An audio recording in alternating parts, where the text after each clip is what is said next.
Welcome student, स्वागत है आपका मैथमेटिक्स एनालिसिस क्लासेस में। आज आपको मिलेगा पूरा खजाना। हाँ, आप बिल्कुल सही सुन रहे हैं। क्लास 12th के फर्स्ट बुक फ्लैमिंगो के पूरा खजाना मिलेगा आपको, पूरा निचोड़ मिलेगा सारे चैप्टर्स के। यहाँ पर केवल सीरीज की बात कर, I am talking about only series. ये बुक फर्स्ट में स्टूडेंट्स ध्यान देना, ये क्या है बुक फर्स्ट में। तो बुक फर्स्ट में आपको यहाँ मिलने वाली है बुक फर्स्ट के जितने भी क्वेश्चन आंसर है, you are getting all the things why me. Next है आपका ध्यान देना, जैसे कि आप यहाँ देख रहे हैं book first Flamingo. Flamingo chapter में पीकॉय सीरीज चल रहा है, only for series. The last lesson Alphonse Daudet, ये प्रथम पार्ट है अल्फोंस डोडी का है, और जो पार्ट का नाम है लास्ट लेसन। लास्ट लेसन का मतलब ध्यान देना अंतिम व्याख्यान, अंतिम पार्ट है ये। इस पार्ट में जो अध्यापक रहते हैं, कौन, हैमल रहते हैं, उनका शिष्य रहता है लिटिल फ्रांच ओल्ड हाउजर, जैसे कि पार्ट में पढ़ा दिया गया है। फुल स्टोरी आपके चैनल में अवेलेबल है, वहाँ से देख सकते हैं। आपको केवल इंपॉर्टेंट कंटेंट दिया जा रहा है। तो सबसे पहले बात करेंगे, ध्यान देना लेसन 1 में है। लेसन 1 में पहला क्वेश्चन है आपका, फर्स्ट क्वेश्चन इज दैट, इसमें पहला क्वेश्चन आपका पहले पार्ट से लिया गया। Students note down. अब पूरा अपने आप को कंफर्ट जोन से बाहर आकर के कैद कर लीजिए और पूरा क्लास को दीजिए, पूरा निचोड़ है ये क्लास का। तो क्लास फर्स्ट लेसन में है ये आपका, why was it the last French lesson, कि ये इसको अंतिम पार्ट, अंतिम फ्रेंच पार्ट क्यों कहा जाता है। तो सबसे पहले आपको यहाँ ध्यान देना पड़ेगा, पार्ट का नाम है द लास्ट लेसन। इस पार्ट में अंतिम पार्ट इसीलिए कहा गया था क्योंकि इससे पहले ध्यान देना वहाँ पर क्या फ्रेंच भाषा पढ़ाई जा रही थी, परंतु वो अंतिम समय था। ठीक है, अगले दिन से जर्मन भाषा पढ़ाई जाएगी, न्यू टीचर आएगी, मतलब it was a legally notification to all the people. ठीक है, तो ये सभी लोगों के लिए, सभी लोगों के लिए, वहाँ फ्रांस में जितने भी लोग हैं सभी लोगों के लिए क्या नियम आया था कि ये बर्लिन से आदेश आया था कि आज से जर्मन भाषा के स्थान पर क्या है, मतलब फ्रेंच भाषा के स्थान पर जर्मन भाषा पढ़ाई जाएगी। तो क्वेश्चन है why it is the why was it the last French lesson, कि ये अंतिम फ्रेंच पार्ट क्यों था।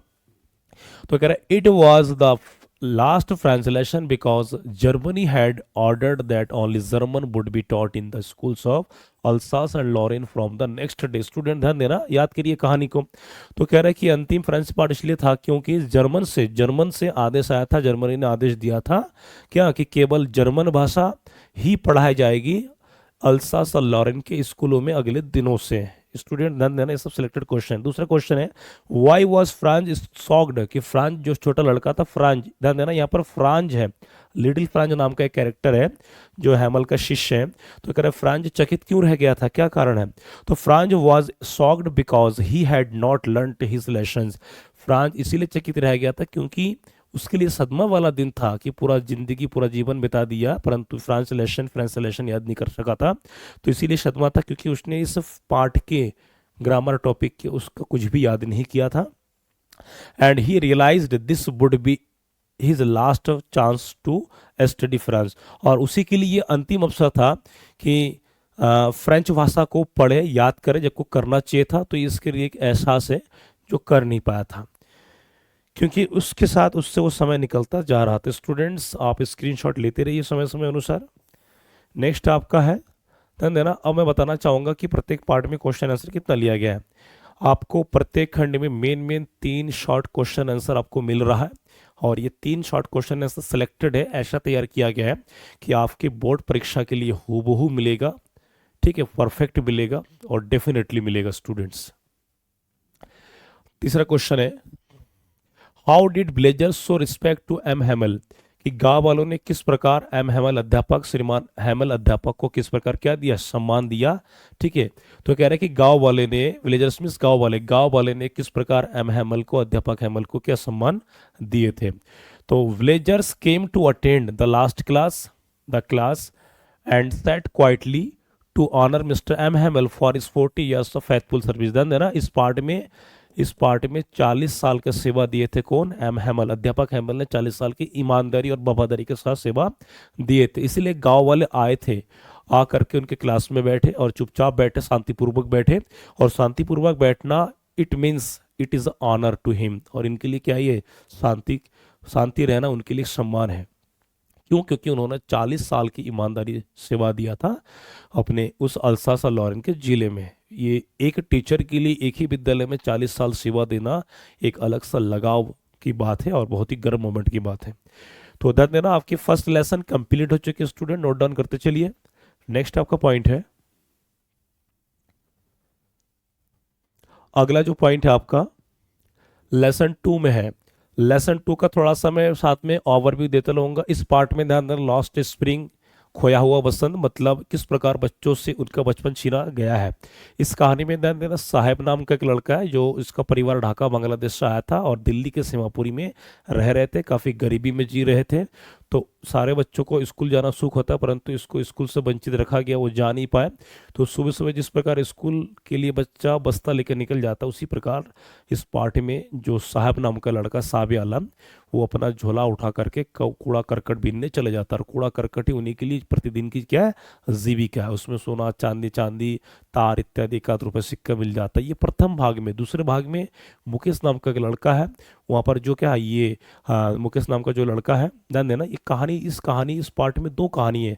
साहब का कहानी दिल्ली के सीमापुरी की है, मुकेश की कहानी जो फिरोजाबाद सिटी में। और फिरोजाबाद एक ऐसा शहर है जहाँ पर पूरे भारत के लिए चूड़ी सप्लाई करने वाली एकमात्र कंपनी थी, उद्योग थी, इंडस्ट्री थी, जहाँ लोग दबाव में रह करके, ठीक है, मिडिल मैन के यहाँ के राजनीतिक बिचौलियों के दबाव में रह करके वहाँ पर मुकेश और उसका परिवार, ठीक है, वहाँ पर काम कर रहे थे। उस कंपनी में काम करके कई लोगों ने अपनी आंखें खो दी। तो कहानी दोनों फैक्ट दोनों बाल्यावस्था पर आधारित है और दोनों कहानी में दिखाया गया कि किस प्रकार शोषण किया गया था। तो ऐसे कुछ कहानी है ये। और इसकी जो लेखिका अनीत जंग इंडियन ऑथर ऐसे है ये। तो पहला क्वेश्चन ना देना, यहाँ पर आप देख सकते हैं कि यहाँ पर इमेज में lost spring stories of stolen childhood की एक विलुप्त हो चुकी बचपन की कहानी है। इस इमेज में देख सकते हैं कि बच्चे किस प्रकार, यहाँ पर जो बच्चों की जो खुशी होता है बचपन वाला मोमेंट, काफ़ी इंपॉर्टेंट और ये गोल्डन पीरियड ऑफ कहा जाता है। तो childhood is called golden period of A life, ठीक है। तो बचपन को एक बाल्यावस्था, केवल सुनहरी बाल्यावस्था कहा जाता है। तो क्वेश्चन 1 है students, look at this, why did साहब स्टॉप गोइंग टू स्कूल, कि साहब स्कूल जाना क्यों बंद कर दिया। ध्यान देना, वाई डिड साहब स्टॉप गोइंग टू स्कूल, कि साहब स्कूल जाना क्यों बंद कर दिया, मतलब क्यों नहीं जाता था, क्या कारण है। तो आंसर है साहब स्टॉप्ड गोइंग टू स्कूल, कि साहब स्कूल जाना बंद कर दिया बिकॉज, क्योंकि his family was very pauper, क्योंकि उसका परिवार बहुत ही गरीब था। स्टूडेंट जैसे कि बता दिया है, बहुत ही गरीब था। And he had to rag pick, to उसको कूड़ा बिनना पड़ा था, to support his daily life, उनके प्रतिदिन के रोज खाने के लिए, जीवन चलाने के लिए गरीबी बहुत कुछ करवा देती है स्टूडेंट्स। तो ध्यान देना, बार बार कह रहा हूँ कि आप लड़के हैं, आपको पढ़ना पड़ेगा, आप कुछ घटना हो जाएगा, आपके परिवार की टेंशन आपको लेना पड़ेगा। कल के डेट में कोई पूछने वाला भी नहीं होगा आपके अपने अलावा, खुद के अलावा। It means you have to be ready, पढ़ने के अलावा कोई दूसरा ऑप्शन है ही नहीं। दूसरा है, why is Seemapuri called a place of poverty, कि सीमापुरी जो जगह है उसको गरीबी वाला स्थान क्यों जाता है, क्योंकि वो ऐसे जगह पर रहते हैं, वहाँ पर ध्यान देना, मकान जो बने हैं वो मिट्टी से, झोपड़ी से बना हुआ है, तिरपाल डाल करके। गंदगी ऐसा इलाका, मलिन बस्ती स्लम एरिया कहा जाता है, झुग्गी झोपड़ी वाली जगह, कि वहाँ पर टिकना मुश्किल है। तो ऐसे जगह पर साहब का परिवार जी रहे थे। तो आंसर है, ध्यान देना, Seemapuri is called a place of poverty, कि सीमापुरी गरीबी वाला स्थान कहा जाता है। इसको हम ध्यान देना स्लम एरिया कहते हैं। क्या कहते हैं, पार्ट में स्लम एरिया दिखा रखा है। Because people live in broken hearts, क्योंकि लोग छोटे छोटे टूटे फूटे झुग्गी झोपड़ियों में रह रहे थे। And have no proper food, और इन लोगों के पास ना कोई उचित खाने की सामग्री है, ना भोजन है। And survive only on rag picking, और ये लोग केवल कूड़ा करकट बीन के ही क्या है अपना गुजारा कर रहे थे। स्टूडेंट्स अधिकतर जब आप भ्रमण में होते, कहीं जा रहे होते, तो आप देख पाते सड़क के किनारे कुछ लोग वहाँ पर अपना क्या तंबू लगाए बैठे होते, तो वो लोग कूड़ा करकट लेके चलते परिवार बच्चों के साथ। तो दैट इज़ द लाइफ, और ये केवल गरीबी ही करवा सकती है।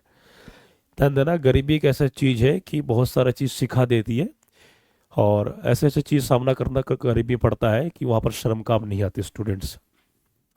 नेक्स्ट आपका थर्ड क्वेश्चन है, you are getting every chapters 3 most important question answer.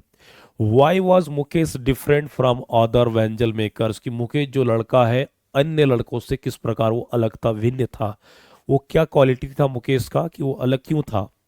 ध्यान देना, क्योंकि मुकेश एकमात्र ऐसा लड़का है जो काफ़ी डिफरेंट सोचता था। वो चाहता है कि इनकी गुलामी हम कब तक करें। वो अपनी वहाँ पर बाल्य अवस्था में जो एक प्रकार होता है चाइल्ड लेबर, बाल श्रम को तोड़ करके वो कुछ आगे बनना चाहता, और मुकेश का मकसद था कि केवल एकमात्र उसका मकसद था कि वो क्या, मोटर मैकेनिक बनना। स्टूडेंट ध्यान देना, हर किसी का एम होता है, तो किसी का एम पूरा हो जाता है, खुद के डिटर्मिनेशन से बाधाएं काफ़ी आती है लाइफ में, लेकिन उसको कुचल के आगे बढ़ना पड़ता है। क्वेश्चन 3 का आंसर है, क्वेश्चन है कि मुकेश क्यों था अन्य व्यंजन मेकर मतलब चूड़ियाँ बनाने वालों से क्यों अलग था। तो Mukesh wanted to become a motor mechanic, Mukesh एक मोटर मैकेनिक बनना चाहता था, which made him different from others, जो मुकेश को अन्य लोगों से डिफरेंट बनाया। क्यों मोटर मैकेनिक, ध्यान देना स्टूडेंट, हर किसी का टारगेट फिक्स नहीं होता है। यहाँ पर आपको याद करना पड़ेगा मुकेश, मुकेश बराबर मोटर मैकेनिक, मतलब मुकेश अपना पुराने प्रथा से वो हट करके वो कुछ बनना चाहता, तो ये मुकेश का क्या है, फिक्स्ड है, एक एम है, मंजिल है। परंतु अन्य जितने भी लड़के थे वो उसी प्रकार उसी काल कोठरी में काम करके अपना जीवन यापन कर रहे थे। It means they have no proper goal, they are just only living, वे केवल जीवन जी ही रहे थे।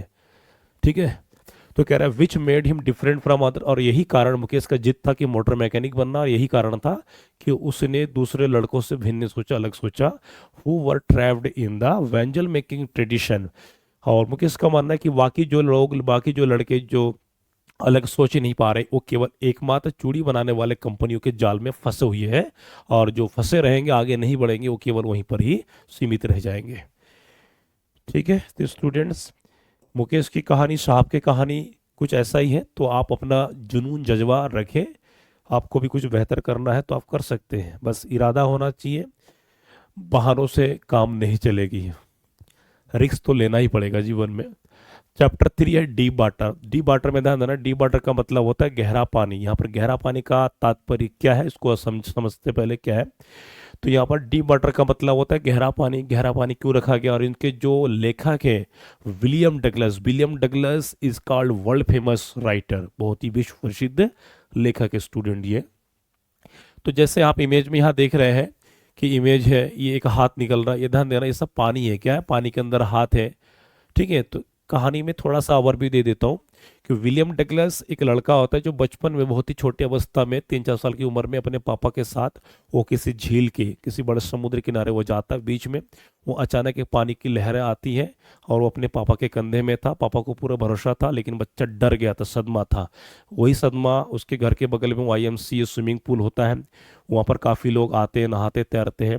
तो उसने सोचा कि मैं अपना पुराना भय इसको दूर करूँ और बाकी लड़कों की तरह मैं भी तैरना सीखूँ। तो इसी कारण, इसी शिद्दत से वो अपना पुराना भय दूर करने के लिए निश्चय किया। तब विलियम डगलस की उम्र था 10 से 11 साल की उम्र। इट मीन्स विलियम डगलस जो लड़का यहाँ पर प्ले कर रहा है अपनी रोल, जो कथाकार स्टोरी का मेन कैरेक्टर है, he wants to remove his old fear of water, की अपना पुराना पानी का भय को दूर करना चाहता है।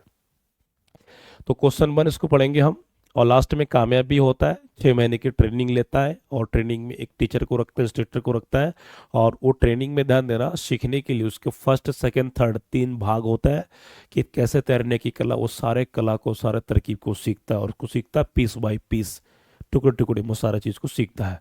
तो क्वेश्चन है why did the YMCA pool incident frighten Douglas. तो कह रहा है why did the YMCA pool, कि YMCA जो पूल है ये डगलस के लिए एक भयभीत वाला स्थान घटना क्यों बन गया है। तो आइए जानते हैं, आंसर है ए बिग बॉय, एक बड़ा सा लंबा सा लड़का आता है, पुस्ड हिम, उसको फेंक देता है उठा करके इनटू द डीप एंड, और पानी के एकदम बीच में।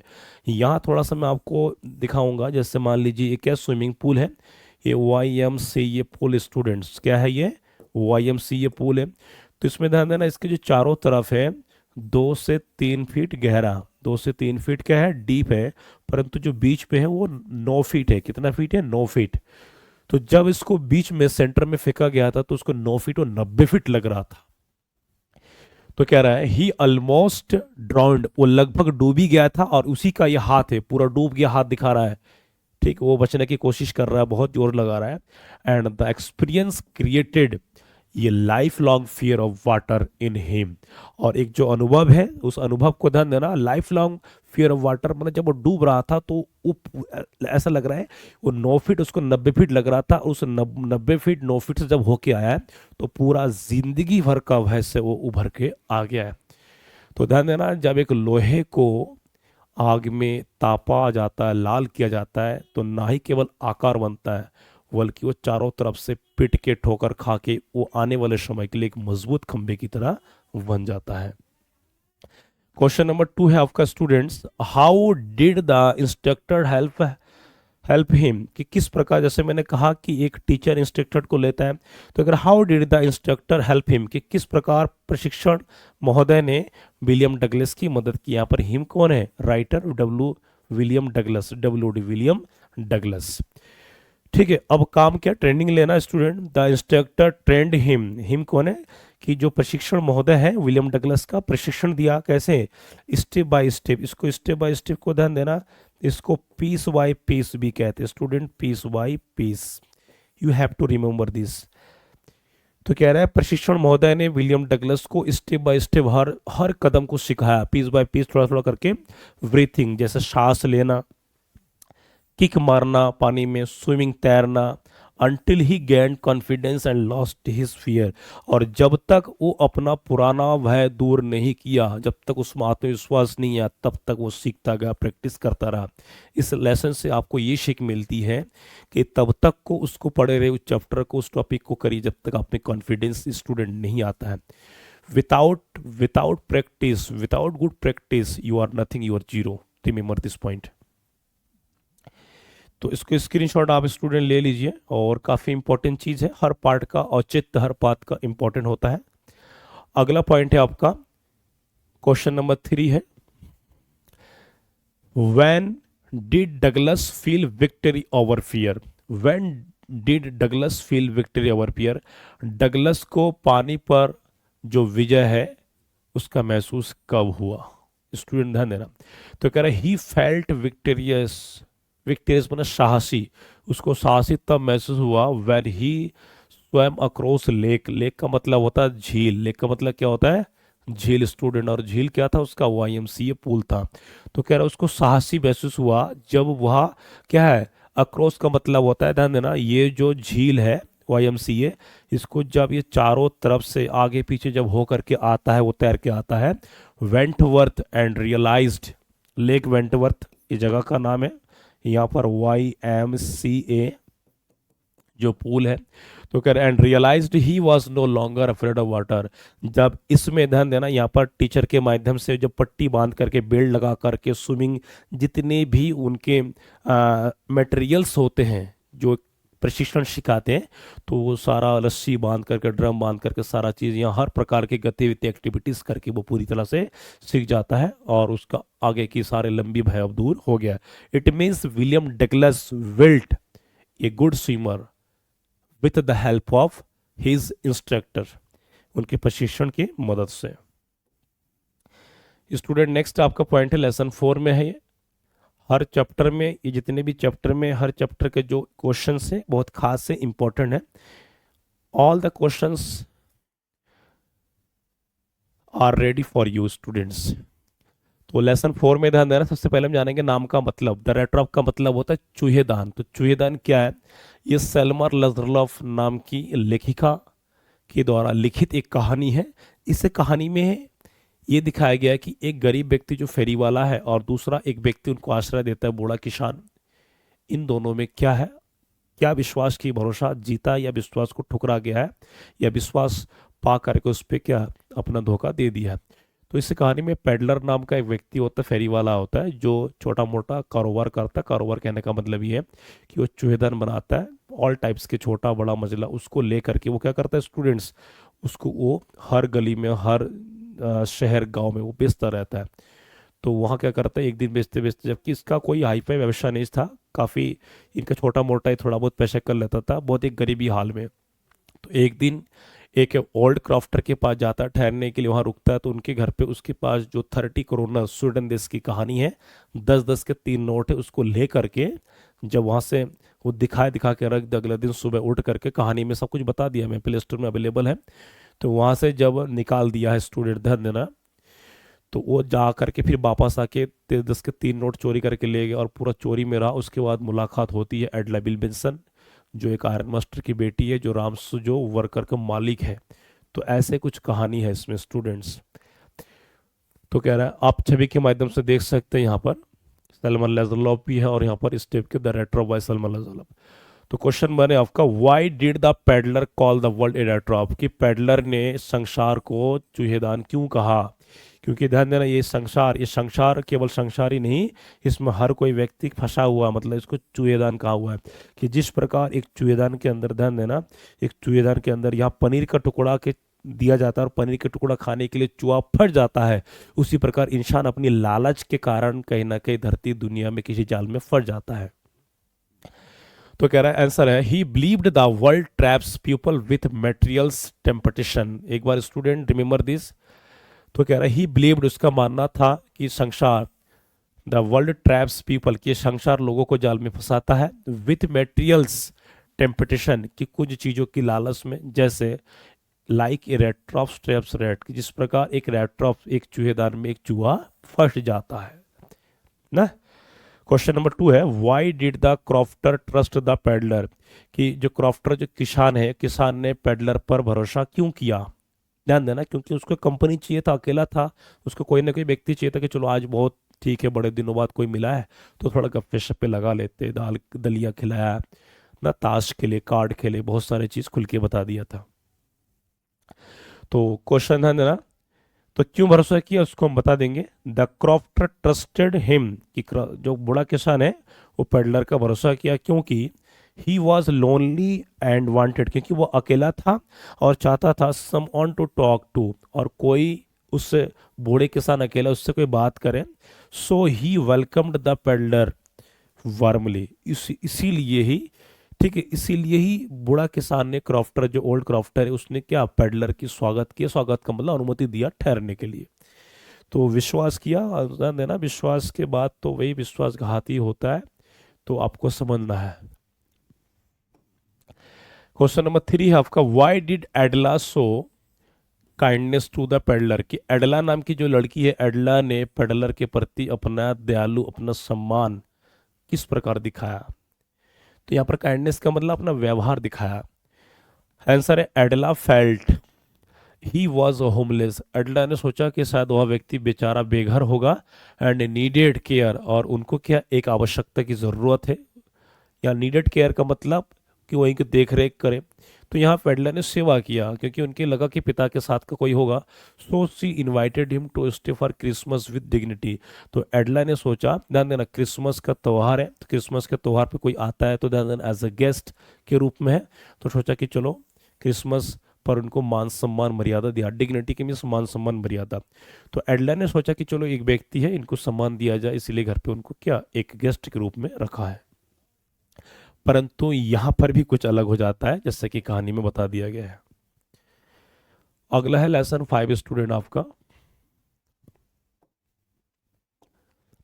लेसन 5। तो लेसन 5 क्या है, लेसन 5 इंडिगो, इंडिगो मीन्स होता है नील, नील क्या है, ध्यान देना, ये कहानी ध्यान देना, ये रियल बेस्ड है, क्या है, रियल बेस्ड है, जो हमारे भारत के जो बिहार है, क्या है, बिहार, बिहार में एक जगह है चंपारण, बिहार में एक जगह है चंपारण, ठीक, और बिहार चंपारण जो ठीक नेपाल, नेपाल से सटा हुआ, नेपाल के किनारे बसा है ये जगह चंपारण।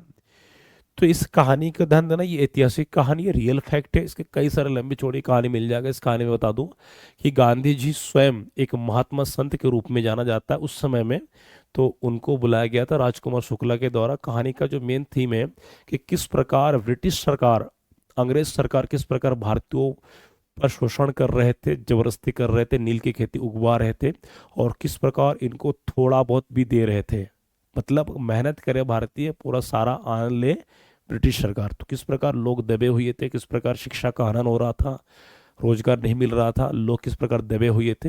तो यहाँ पर इस पार्ट में गांधी जी के साथ साथ गांधी जी की पत्नी, गांधी जी के शिष्यगण, यहाँ तक कि इस कहानी में राजकुमार शुक्ला जो बटाईदार है, एक अनपढ़, थोड़ा बहुत उसको आता है, अनपढ़ कहेंगे उसको, राजेंद्र प्रसाद जो वकील है।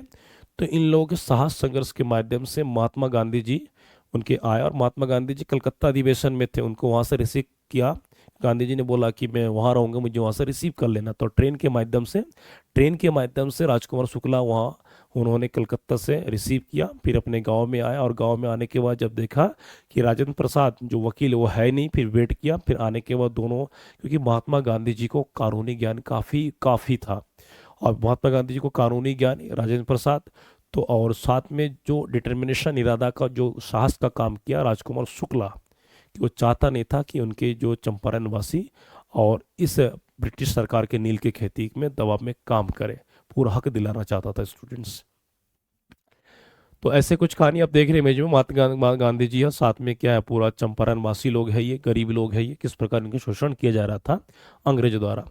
तो क्वेश्चन बने आपका, why did British landlords force peasants to grow indigo, कि ब्रिटिश सरकार जो है, ब्रिटिश जमींदार लोग जो है, किस प्रकार किसानों को नील की खेती उगाने के लिए दबाव बना रहे थे या दबाव बनाए थे। पीजेंट्स का मतलब ध्यान देना किसान, यहाँ पर पीजेंट का मतलब फार्मर, क्या है, फार्मर्स, ये इसका क्या है, ये सिनोनिम्स है स्टूडेंट्स।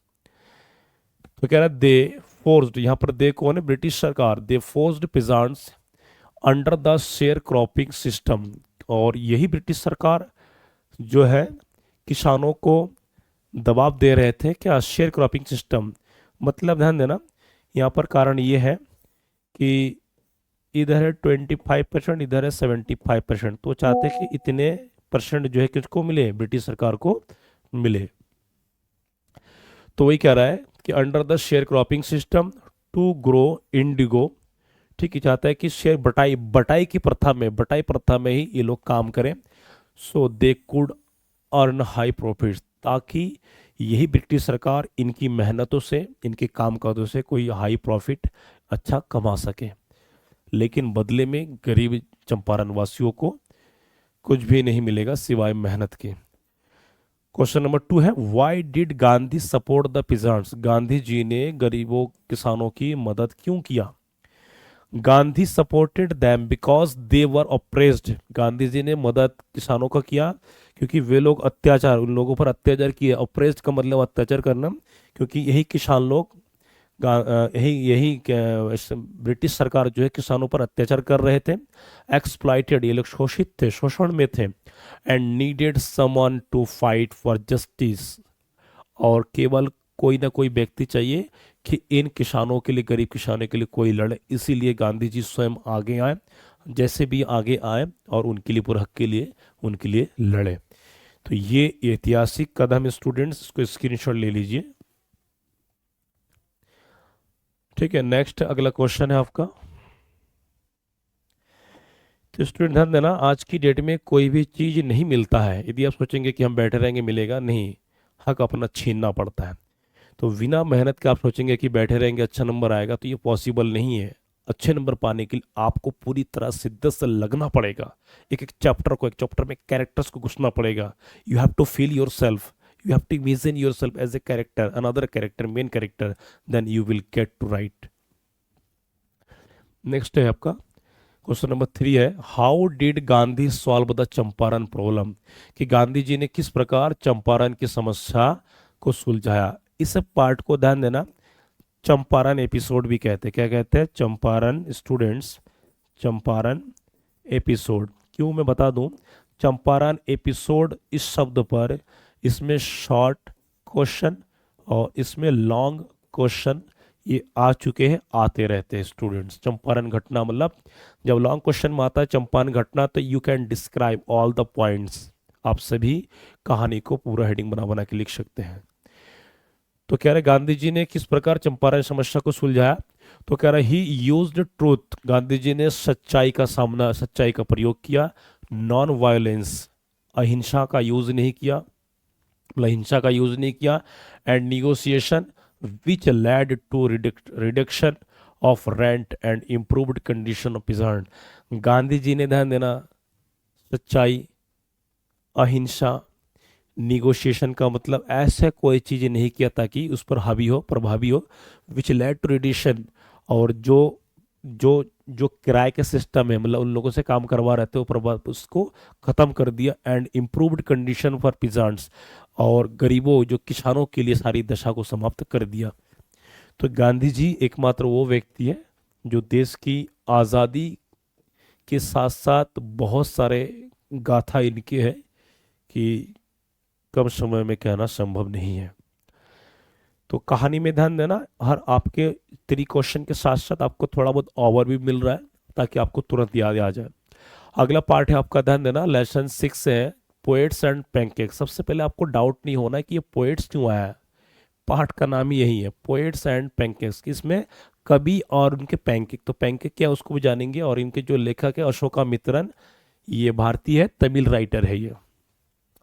तो कवि और पैनकेक, पैनकेक्स का मतलब होता है the brand makeup material. Makeup material जिस प्रकार पुराने जमानों में, ना ना पुराने जमाने में जिस प्रकार एक्ट्रेस लोगों को सजाया जाता था, आजकल तो मॉडर्न जमाने में बहुत सारी चीज़ है, तो उस टाइम जिस प्रकार उनको मेकअप करा जाता था थिएटरों में, तो जो मेकअप सामग्री है, मेकअप मटेरियल्स, उसको ही पैनकेक्स कहा जाता था। और इस कहानी में एक जेमिनी स्टूडियो है, उसमें बहुत से सुब्बू के कैरेक्टर लोग हैं ना, तो उसके बारे में हम जानेंगे। तो अशोका मित्रन जो है ना, ये 22 सितंबर 1931 को जन्म हुआ था। और Ashoka Mitran is one of the most influential figure in post independence Tamil literature. और तमिल साहित्य में ध्यान देना, ये जो व्यक्ति है ये तमिल लिटरेचर में काफ़ी काफ़ी तमिल लिटरेचर स्टूडेंट्स, तमिल साहित्य में इनके बारे में काफ़ी जाना जाता है, बहुत ही सुपर वेल, ठीक है। हाँ, तो क्वेश्चन इसका हम जानेंगे, what was the function of the makeup room. तो कह रहे कि मेकअप रूम का फंक्शन क्या था। फंक्शन का मतलब होता है अनुष्ठान क्या था, क्या क्या काम था। तो कह रहा the makeup room prepared actors by applying heavy makeup for a film shooting under strong studio lights. थोड़ा सा एक बार ध्यान देना, जैसे मैं पढ़ा रहा हूँ, एक कंप्लीट स्टूडियो है, सारा चीज़ यहाँ पर अवेलेबल है। तो इस प्रकार ध्यान देना कि मेकअप जो रूम है ये तैयार किया गया था एक्ट्रेस के लिए, नेता अभिनेता मतलब अभिनेता अभिनेत्रियों के लिए। और वहाँ मेकअप सामग्री एक फिल्म शूटिंग के लिए, ठीक है, लाइट फाइट के अंदर स्ट्रॉन्ग स्टूडियो लाइट्स, वहाँ पर पूरा विधिवत रूप से स्टूडियो बनाकर वहाँ एक्टिंग करने के लिए, और एक्टिंग से पहले वो मेकअप लगा करके करते थे। तो वही चीज़ है ये मेकअप रूम के फंक्शन थे। दूसरा है हु वॉज सुब्बू, सुब्बू कौन था, and why was he important, Subbu कौन था, सुब्बू इस पार्ट में क्यों इंपॉर्टेंट था, क्या इंपॉर्टेंट रोल है। तो आंसर है Subbu was the assistant to director. Subbu क्या था, उस फिल्म इंडस्ट्री के जो भी स्टूडियो है उसके क्या थे, उसके क्या डायरेक्टर थे, क्या थे। Subbu was the assistant to the director, मैंने डायरेक्टर के क्या है, असिस्टेंट, सहकर्मी था सुब्बू। हिज क्रिएटिविटी, किसके, his creativity and problem solving nature, मतलब सुब्बू के एक ऐसा व्यक्ति था कि प्रॉब्लम सॉल्विंग नेचर का मतलब हर चीज़ को समस्या का हल उसके पास था, problem solving nature made him highly valuable. ध्यान देना, जब भी कोई प्रॉब्लम होता था स्टूडियो में, सुब्बू की याद किया था। सुब्बू एकमात्र ऐसा व्यक्ति था जिसे कहते हैं ब्रह्मांड अस्त्र, वो हर परेशानी को सुलझा सकता था स्टूडेंट्स। तो ये गुण सुब्बू के लिए काफ़ी इंपॉर्टेंट है और अच्छा कैरेक्टर है इसमें। अगला पॉइंट है आपका, इसमें क्वेश्चन 2 हो चुका, क्वेश्चन 3 है ये। क्वेश्चन 3 है why was the office boy frustrated, कि ऑफिस बॉय फ्रस्ट्रेटेड का मतलब वो परेशान चिड़चिड़ा क्यों था। तो he was frustrated because he felt his talent was not recognised and blamed other for his failure. ध्यान देना, कहते नहीं कभी कभी चाहे हम कुछ कर नहीं पाते तो दोष किसी और का देते हैं। तो दोष देने से क्या होगा, आप जब खुद ही काम को करके सफल नहीं हो पा रहे हो, इट मीन्स आप में वो एबिलिटी है ही नहीं करने की। यदि आप सोचेंगे ना ना, जब भी आप सोचेंगे कि भाई वो लोग क्या कहेंगे, वो लोग क्या कहेंगे, मेरे साथ वाले क्या कहेंगे, उनका काम है कहना, और कहेगा वही जो कर नहीं पाता है। इसीलिए आप करिए, करते रहिए। आप जब कर रहे तो आपको पता है कि आप किस तरीके से किस समय कर रहे हैं, वो आपकी सिचुएशन क्या है। सफलता के पीछे बहुत सारा संघर्ष होता है स्टूडेंट्स। तो यहाँ पर कह रहा है कि ऑफिस बॉय किस प्रकार फ्रस्ट्रेटेड, चिड़चिड़ा था, परेशान था। तो कह रहे ही वॉज फ्रस्ट्रेटेड, वह चिड़चिड़ा था, परेशान था, क्योंकि he felt his talent was not recognised, कि उसका जो टैलेंट था वो पूरी तरह से वो नहीं आ पा रहा था, पहचान नहीं हो रहा था। And blamed others for his failures, और वो अपनी सफलता को नहीं पा रहा था, वो यही चीज़ वो दूसरों पर अपना गलती सौंप रहा था, जबकि ये उचित नहीं है। नेक्स्ट है और ये ध्यान देना, ये रियल फैक्ट है, पहले के समय में ये बहुत होते थे। नेक्स्ट अगला पॉइंट है 7वां, हम बहुत ही नज़दीक स्टूडेंट्स, पढ़ाई को पढ़ाई के तरीके से करेंगे, बोरिंग फील करेंगे, मन बना लिए, ध्यान देना, मन मन मन के मत पे मत चलिए, वरना मन मरवा देगा। तो आपको ध्यान देना, मन से नहीं होगा, आपको अपने मन लगाइए पॉजिटिव में पढ़ाई पे के प्रति है। पार्ट आपका ध्यान देना, द इंटरव्यू। इंटरव्यू का मतलब होता है साक्षात्कार। क्या होता है? साक्षात्कार स्टूडेंट। तो इंटरव्यू क्या है? इंटरव्यू का मतलब होता है साक्षात्कार। और इनके जो लेखक है क्रिस्टोफर सिल्वेस्टर। कौन है? Christopher Sylvester. और ये ध्यान देना, साक्षात्कार 140 साल पहले उदय हुआ था पाठ के हिसाब से। इसमें ध्यान देना, इसमें प्रोफेसर गाइटोंडो है, टीचर है, प्रोफेसर है। साक्षात्कार क्या है? क्या साक्षात्कार किस समय, साक्षात्कार कितना आवश्यक है, साक्षात्कार से क्या एबिलिटी आता है, क्या नहीं आता है, इसमें कहानी है। ये कहानी है, साथ साथ में ध्यान देना एक रियल है। आप कहीं पर कुछ काम करने जाते हो तो आपसे इंटरव्यू ली जाता है, मतलब एक प्रकार से आपका औपचारिक रूप से एक छोटा सा संक्षिप्त में ओवरव्यू है कि क्या वास्तव में आप में वो क्वालिटी है, क्या आप में वो एबिलिटी है, उसको चेक करने के लिए साक्षात्कार का प्रयोग किया जाता है। तो इस पार्ट में ये दिखाया गया है साक्षात्कार के पक्ष में होना और नापक्ष में होना, दोनों चीज दिखाया गया है। कभी कभार ऐसा होता है कि आपने इंटरव्यू ली, परफॉर्मेंस बेकार गया, लेकिन बाद में काम बहुत बढ़िया कर रहे हो। तो कभी भी साक्षात्कार का होना ना होना, इसके क्या वजूद है, पार्ट में आप जानेंगे। तो क्वेश्चन 1 है, तो why is the interview called ये सुप्रीम सर्विस? सुप्रीम सर्विस का मतलब होता है सर्वोच्च सेवा। कि इंटरव्यू साक्षात्कार को सुप्रीम सर्विस क्यों कहा गया है? तो कह रहा है because it provides useful information, क्योंकि साक्षात्कार से क्या है, काफ़ी उपयोगी जानकारी मिलती है टू द पब्लिक, लोगों को, and helps them understand famous personalities. और छोटे से संक्षेप में यदि लोगों को पता चल जाए, सामने वाले व्यक्ति को यदि पता चलता है उनके बारे में, तो वो उनकी जिसे कहते हैं पर्सनैलिटीज, उनके व्यक्तित्व के बारे में परिचय होने लगती है। क्वेश्चन नंबर 2 है, why do celebrities dislike interviews? Why do celebrities dislike interviews? तो कह रहे हैं जो सेलिब्रिटी जो लोग हैं, ठीक, जो सेलिब्रिटीज लोग हैं, स्टार्स लोग हैं, वो इंटरव्यू को क्यों पसंद नहीं करते, डिसलाइक ना पसंद करते हैं? तो कह रहे celebrities feels interviews invade their privacy and often often misinterpret their words. कभी कभी होता है कि बहुत सारे चीज़ जो गोपनीयता वो बताना नहीं चाहते, परंतु मीडिया वाले उनसे इंटरव्यू ले लेते हैं। तो उस असमंजस में ना पड़े, इसीलिए इंटरव्यू का ना देना ये सेलिब्रिटीज के लिए उनके व्यक्तिगत का है, मतलब वो चाहते नहीं कि उनका कुछ व्यक्तिगत पर्सनल कुछ सामने आ जाए। हर व्यक्ति का अपना व्यक्तिगत आधिपत्य होता है। नेक्स्ट आपका है 7 का, ये लास्ट क्वेश्चन है ये 7 चैप्टर के। Why did Eco call himself a professor who writes novel? अब इको क्या है, व्हाट इज इको? तो ध्यान देना, यहाँ पर प्रोफेसर इको है। कौन है? इको। तो कह रहा है कि Eco, why did Eco call himself, कि इको अपने आप को प्रोफेसर क्यों कहा? हु रोट्स नोबल, और नोवेल्स कौन लिखते हैं? तो कह रहे he said this because writing was only a side activity. और इनका मानना है कि लिखना, राइटिंग में से लिखना, लेखन कार्य, ये साइड एक्टिविटी, ये केवल क्या है, जैसे मान लीजिए कि एग्जांपल कि मैं पढ़ा रहा हूँ, पढ़ाने के अलावा मेरा साइड काम क्या, लिखना, नोवेल लिखना, बुक लिखना। तो वो क्या, वो साइड एक्टिविटी है, मतलब अपनी प्रतिभा को अलग से दिखाना। जैसे आप पढ़ाई कर रहे हो, पढ़ाई के अलावा आप खेल में काफ़ी अच्छे हैं, तो जब खेल में अच्छे, मतलब it means you are showing your talent, your ability, आप दिखा रहे हो। तो कह रहा है he said this because writing was only a side activity while teaching was his main profession।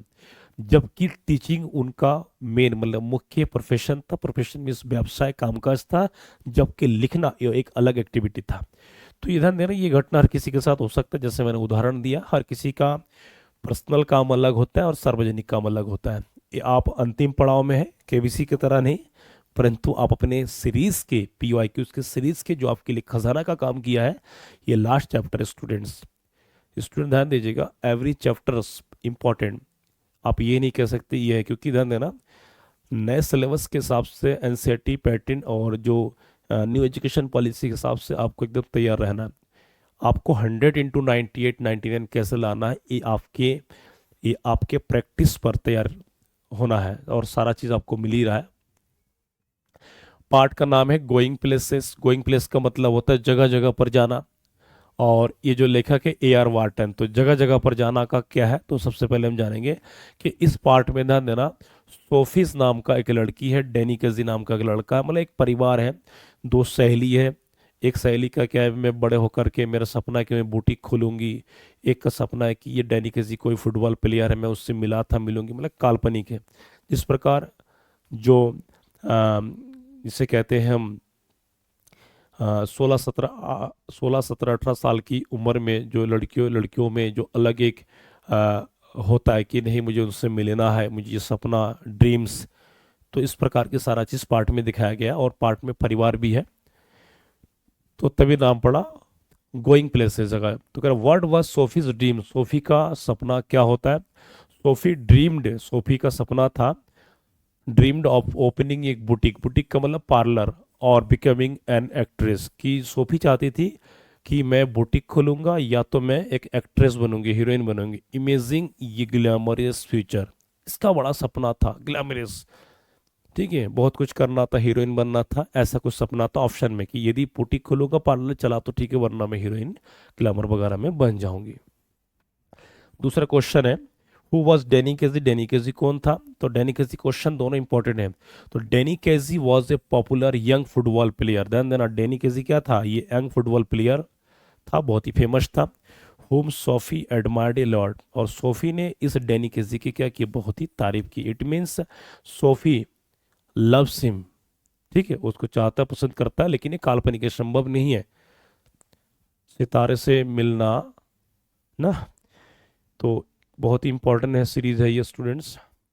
ये अंतिम क्वेश्चन है ये, why was Sophie disappointed in the end, ध्यान देना, और सोफी अंत में निराश क्यों हुआ, क्या कारण है।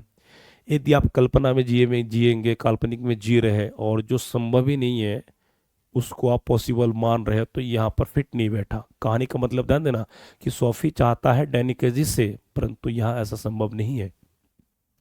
She waited for Danny Casey at the canal, तो काल्पनिक क्वेश्चन है ये, पार्ट में भी है स्टोरी कि सोफी जो है डेनी केजी के लिए कैनल, कैनल एक जगह होता है, वहां पर बैठ के इंतजार किया था, बट ही नेवर केम, परंतु वह नहीं आया, कौन, डेनी केजी। एंड सी रियलाइज्ड, और उसको एहसास हुआ, it was only her imagination, और उसको एहसास हुआ कि ये केवल क्या है, उसकी क्या है, इमेजिनेशन है, इमेजिनेशन है, क्या है, इमेजिनेशन है। तो ये केवल ध्यान देना स्टूडेंट्स, कहानी में लड़की का उस डेनी केजी नाम के फुटबॉलर के लिए केवल काल्पनिक मुलाकात था, वास्तव में ऐसा कुछ था नहीं। तो जैसे कि आप देख रहे हैं कहानी में सारा चीज बता दिया गया है, each and every topics are cleared, ठीक है स्टूडेंट्स, सपोर्ट कीजिए काफी। दूसरा चीज है, जितना भी आपको करा दिया गया इन सब का, इन सभी टॉपिकों को, सारे क्वेश्चन को नोट डाउन कीजिए, रिवाइज कीजिए, और उसके अलावा एमसीक्यू भी लाता हूँ, ठीक। तो बने रहिए हमारे साथ, वाकई उम्मीद करता हूँ पढ़ाई बहुत बढ़िया चल रही होगी। एक ही चीज़ कहना चाहूँगा, अपने पढ़ाई के प्रति फोकस दीजिए, आपका कैरियर आपको खुद बनाना है, कोई किसी का नहीं आता है, ठीक है, कौन क्या कह रहा है उसको उसको आप इग्नोर कर दीजिए, आपको सिर्फ अपने पढ़ाई पे ध्यान दीजिए, कैसे रिजल्ट बनेगा, और रिजल्ट बनेगा, ध्यान देना, अब तक आपने नहीं पढ़ाई कोई दिक्कत नहीं, कुछ ही समय बचा हुआ, अपने आप में लग जाइए स्टूडेंट्स। Good luck everyone.